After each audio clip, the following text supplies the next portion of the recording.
안녕하세요. 타이포그라피 4주차 수업을 시작하겠습니다. 이번 시간에는 폰트와 패밀리에 대해서 배워볼 겁니다. 폰트란 완벽히 서로 속성이 같은 날짜, 기호, 숫자 등을 모두 포함한 한 벌의 집합체입니다. 폰트의 구성 요소들은 모두 같은 구조적 동질성을 가지고 있는데요.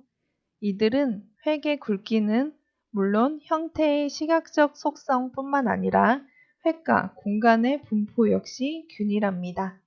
종종 폰트는 타이페이스와 비슷한 의미로 사용되지만 타이페이스, 즉 글자체란 철저하게 활자의 시간적 속성에만 언급되는 용어이고 폰트는 완벽히 같은 디자인에서 글자의 크기가 같은 한 벌의 군을 의미합니다. 폰트의 요소는 대문자, 소문자, 숫자, 작은 대문자, 분수, 합자, 구두점, 수학 기호, 발음 강세 기호, 화폐 기호, 장식 기호 등이 포함되어 있는데요. 세부적으로 한번 살펴보겠습니다. 대문자는 금속 활자 시대에 이를 보관하던 활자함 상단에 유래했던 것으로 오퍼케이스라고도 불립니다. 여러분이 잘 알고 계시는 소문자도 위 경우처럼 활자 보관함이 아래쪽에 있기 때문에 로어케이스라고도 부릅니다. 합자란 특별한 낮자의 간격을 조정하기 위해서 두세 글자가 하나의 단위로 연결된 것을 말합니다. 모던 스타일 숫자는 저희가 일반적으로 쓰고 있는 숫자들인데요. 높이가 대문자와 같은 숫자들을 말합니다. 올드 스타일 숫자는 소문자와의 조화를 고려해서 제작된 숫자들입니다. 0, 1, 2는 엑사이트와 일직선상에 놓이며 6과 8은 어센더까지, 그리고 3, 4, 5, 7, 9는 디센더까지 이릅니다.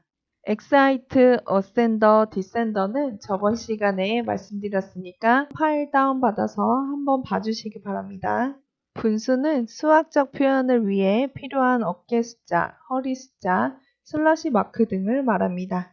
앰버센트란 여러분들 많이 보셨을 텐데요. 중세시대 프랑스어의 문자인 et, 영어로는 and를 하나의 합자로 만든 것입니다. 딩벳은 용어가 조금 생소하죠? 부호, 심벌, 참조 표시 등의 특수 기호들을 말합니다. 구두점은 문장의 뜻을 분명히 밝히기 위해 사용되는 표준적 기호 체계입니다. 화폐 기호는 화폐 단위를 표시하기 위해 사용되는 약호인데요. 미국의 달러, 센트, 영국의 파운드, 우리나라의 원 같은 것이 여기 포함됩니다. 수학 기호는 말 그대로 수학적 표현에 필요한 기호들입니다. 지금까지 폰트 요소에 대해서 하나하나 살펴보았고요. 이번에는 패밀리에 대해서 말씀드리겠습니다. 패밀리란 모 폰트가 체계적인 변형을 거쳐 여러 개의 폰트들로 전개된 한 벌의 집합체를 말합니다. 패밀리를 구성하는 각 폰트들은 서로 유사한 시각적 특성을 유지하는데요. 어떤 패밀리는 단지 몇 개의 폰트만으로 구성되는가 하면 어떤 패밀리는 매우 많은 폰트들로 구성되기도 합니다. 패밀리 내에 여러 가지 무게를 일컫는 용어는 엑스트라 라이트, 라이트, 세미 라이트, 미디엄, 세미 볼드, 볼드, 엑스트라 볼드, 울트라 볼드 등이 있습니다. 패밀리는 모 폰트가 글자 너비와 무게를 달리하며 파생된 예시인데요. 이들은 서로 현저한 차이를 보이지만 시각적 속성이 같기 때문에 유사성을 잃지 않는 것이 특징입니다. 패밀리 폰트 종류에는 가장 대표적으로 유니버스 패밀리 폰트가 있습니다. 유니버스 패밀리는 1957년에 아드리안 푸르티커가 디자인한 폰트인데요. 모두 20개가 넘는 폰트로 구성되어 있습니다. 유니버스 패밀리는 무게나 글자 너비에 관한 기존의 체계를 달리하고 수학적 시스템에 근거한 숫자로 대비를 했습니다. 유니버스의 모폰트는 유니버스 55로 본문으로 매우 이상적인 무게와 글자 너비를 가지고 있습니다. 유니버스에서 각 폰트를 지칭하는 명칭들을 살펴보면 앞 숫자가 3이면 가볍고 8이면 무거운 무게를 뜻합니다. 또한 뒷숫자가 3이면 글자 너비가 가장 넓은 것이고 9는 가장 좁은 것을 뜻합니다. 그리고 뒷숫자가 홀수이면 정체이고 짝수이면 이탈릭을 의미합니다. 이러한 방법은 우리나라의 윤체에서도 볼 수 있는데요. 윤고딕 윤명조 패밀리는 110, 120, 130 이런 식으로 해서 굵기를 조절하였습니다. 한글 디자인 폰트에서는 윤고딕과 윤명조 폰트가 유니버설 패밀리와 같은 숫자 체계를 최초에 시도했습니다. 이제 폰트와 패밀리에 대해서 구분하실 수 있으시겠죠? 이제는 타이페이스의 분류 및 시대적 특징에 대해서 공부해 볼 텐데요. 타이포그래피의 역사적 변화를 이해하려면 먼저 타이페이스의 시대적 양상을 이해해야 합니다. 이를 위해서 여러 세기, 특히 타이페이스의 변화가 잘 드러난 15세기와 18세기 사이에 등장한 글자체를 비교해 보도록 하겠습니다. 제가 첫 번째 시간에 타이포그래피 역사에 대해서 연대표 보여드린 적 있죠? 제가 타입 하나하나마다 연도가 표시되어 있으니까 이게 어떤 시대인지 체크해 보면서 공부하시면 좋을 것 같아요. 타이페이스의 시대적 특징을 살펴보도록 하겠습니다. 가장 대표적인 것이 이 5가지인데요. 옛날 스타일을 말하는 올드 스타일, 그리고 과도기를 표현하는 트랜지셔널, 단순함과 간결함을 표현한 모던 스타일 계열 이후에 용도에 따라 과거의 스타일을 차용하거나 혼합시키면서 등장한 절충형 활자를 이집션이라고 하고요. 그리고 현대의 폰트를 컨템퍼러리라고 합니다. 이 각각에 대해서 대표하는 폰트들은 올드 스타일은 가라몬드, 트랜지셔널은 바스커빌, 모던은 보도니, 이집션은 센츄리 익스펜디드, 컨템퍼러리는 헬베티카 폰트가 있습니다. 가라몬드 폰트는 1540년 클로드 가라몽에 의해서 만들어졌는데요. 가라몬드는 현재의 아름다운 본문용 서체뿐만 아니라 품격 있고 부드러운 제목용 서체로 많이 사랑받고 있습니다.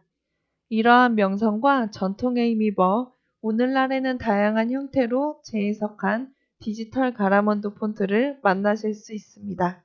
이 사진은 루브르 박물관 아이덴티티로 쓰이기도 했습니다.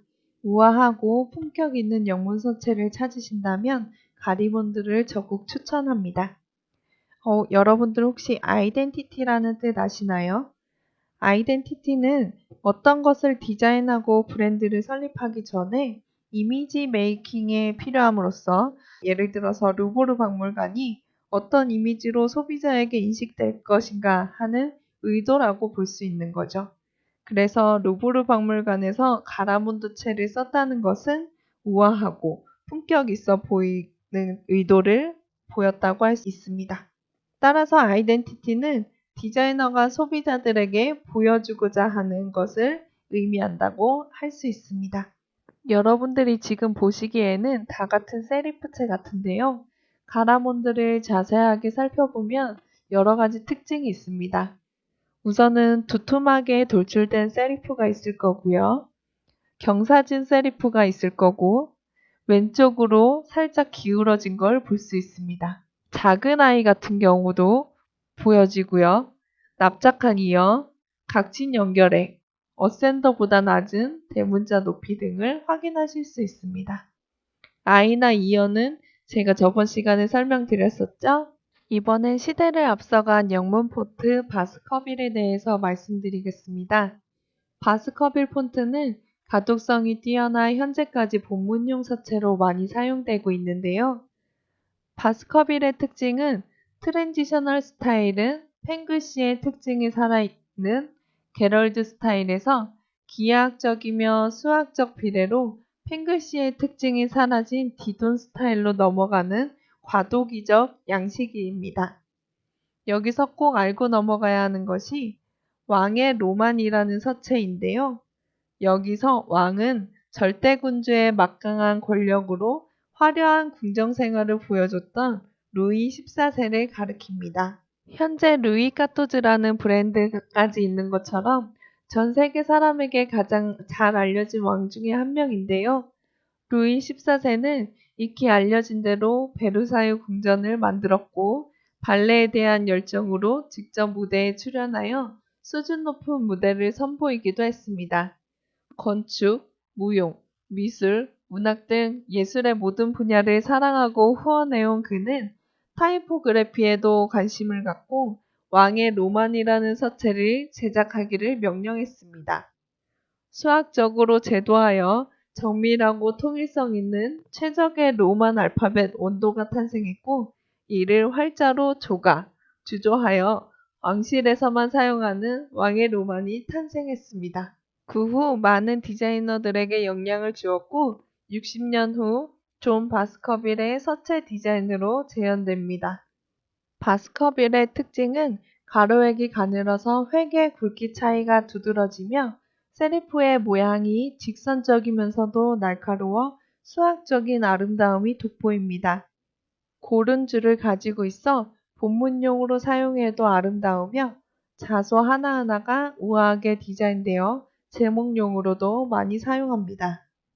특히 저는 대문자 Q의 디자인을 무척 좋아하는데요. 이 디자인을 잘 살린 브랜드가 있습니다. 전에 페이지에서 잠깐 언급했던 브랜드인 루이 까토즈인데요. 현재 로고는 산세리프의 장체 느낌으로 세련되고 모던한 스타일의 디자인이지만 현재의 로고는 산세리프의 장체 느낌으로 세련되고 모던한 감각의 디자인이 되었지만 ARZ의 모습과 함께 Q의 모습에서는 바스커빌의 고전적이면서도 현대적인 느낌이 잘 살아 있습니다. 바스커빌의 서체 디자인을 알고 보니 브랜드가 더 우아하고 고급스럽게 다가오는 것 같죠? 다음은 아름답고 기능적인 제목용 서체 보도니입니다. 보도니를 제작한 이탈리아인 지안 바티스타 보도니는 어렸을 때부터 인쇄와 활자에 관심이 많았습니다. 18세였던 1758년 보도니는 바스커빌 활자의 영향을 받아서 영국행을 결심했지만 말라리아에 걸리고 맙니다. 이후 고향에서 아버지의 인쇄업을 도우며 활자를 조각하기 시작했습니다. 그리고 1787년 팔마 인쇄소에서 그가 처음으로 고안한 보도니 폰트를 완성합니다.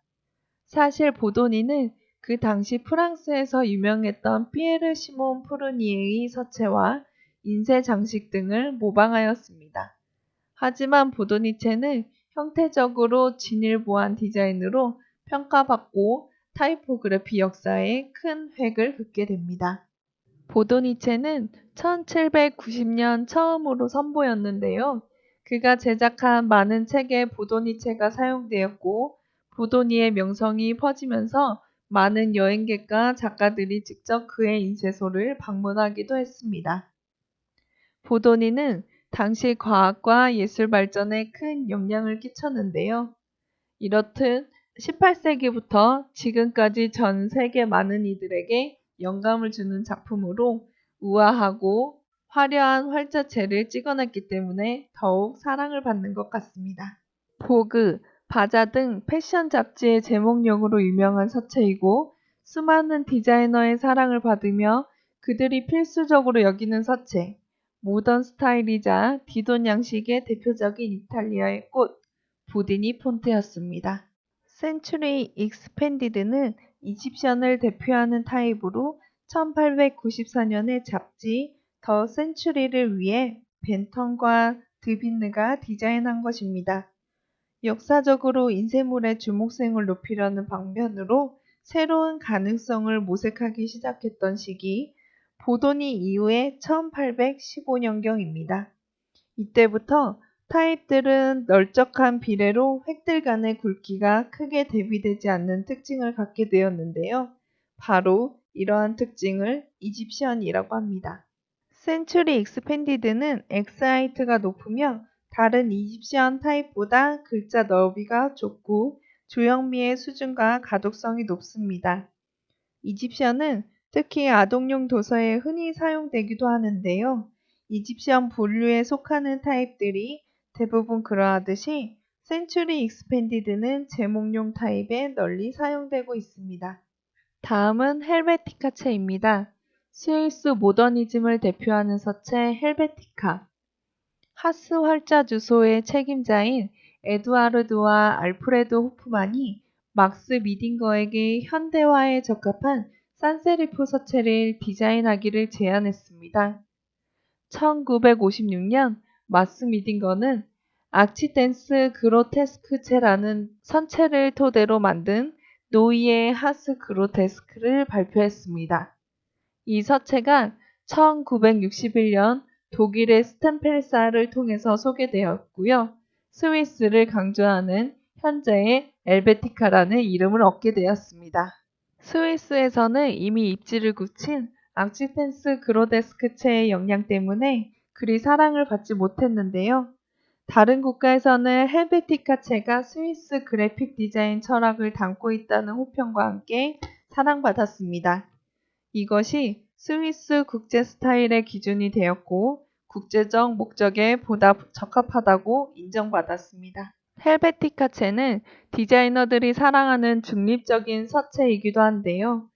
모더니즘 타이포그래퍼들은 전통적 타이포그래퍼들처럼 본문에 쓰이는 활자는 가능한 중립적으로 사용해서 독자들이 글을 읽는데 영향을 적게 끼쳐야 한다고 생각했습니다. 헬베티카체는 본래 스위스 국제주의 양식을 연상시키는 글꼴이었지만 오늘날에는 없어서는 안 될 대중적인 글꼴이 되었습니다. 다음은 타임 뉴 로만체입니다. 스탠리 모린스는 근대식 조판기계의 활자를 제작해 판매하는 모노타입사의 타이포그래피 고문으로 일하는 동안 역사에서 빛을 잃은 고전적 서체들을 발굴하여 근대식 활자로 되살려냈습니다. 모리스는 당시 신문 디자인과 인쇄 수준이 출판계의 수준보다 훨씬 떨어진다고 생각했습니다. 그러던 중 신문사 더 타임즈의 안타까운 서체 상태를 보고 타임즈 신문 디자인에 관여하라고 많은 노력을 기울입니다. 전문 기관을 통해 우수한 본문용 서체와 가독성 조사에 더 타임즈의 타이포그래피 수정안에 대해 제안서를 썼습니다. 여러 번에 걸친 설득을 통해서 마침내 타임즈의 경영진으로부터 새로 신문 서체를 제작하라는 중대한 임무를 얻게 됩니다. 모리스는 더 타임즈의 타이포그래피 컨설턴트가 되었고 그렇게 탄생한 서체가 타임스 로만입니다. 모리스는 그 후 새로운 신문 서체 타임스 로만체를 좀 더 명료한 인상과 가독성 있게 만들고자 했습니다. 타임스 류 로만체는 더 타임즈의 모린슨의 지시에 따라 빅터 라턴츠에 의해 그려졌고 모노타이프사에서 제작하였습니다. 타임스 류 로만은 신문용 서체로 개발되었지만 잡지, 광고, 아이덴티티 디자인에 이르기까지 커뮤니케이션 디자인의 전 분야에 그 위용을 떨치며 20세기 가장 빈번하게 사용된 세리프 서체 중 하나가 되었습니다. 마지막으로 황금의 파트너십이 창조한 서구 로마체의 원형, 벤보 폰트입니다. 출판과 인쇄를 통해 르네상스 정신을 펼친 뜻있는 학자가 있었습니다. 그가 바로 알도 마누치오라고 합니다. 그는 그리스 로마 시대의 철학과 시 등을 품격 있는 출판물을 통해서 전파한다는 꿈을 실현하기 위해서 알디네를 성립하였습니다. 당시 볼로냐에서 활동하던 솜씨 좋은 활자 조각가인 프란체스코 그리포를 불러들였습니다. 알디네 출판사를 위한 프란체스코 그리포의 첫 작업은 피에르 벤보 주교의 논문인 디 에티나를 출판하기 위한 서체 디자인이었습니다. 벤보는 이렇게 르네상스의 학자와 재능 있는 활자 조각가의 만남에 의해 탄생되었고 안정감 있고 우아한 형태는 새로운 서체 양식의 시발점이 되었습니다. 지금까지 타이페이스의 대표적인 서체들에 대해서 알아보았습니다. 수고하셨습니다.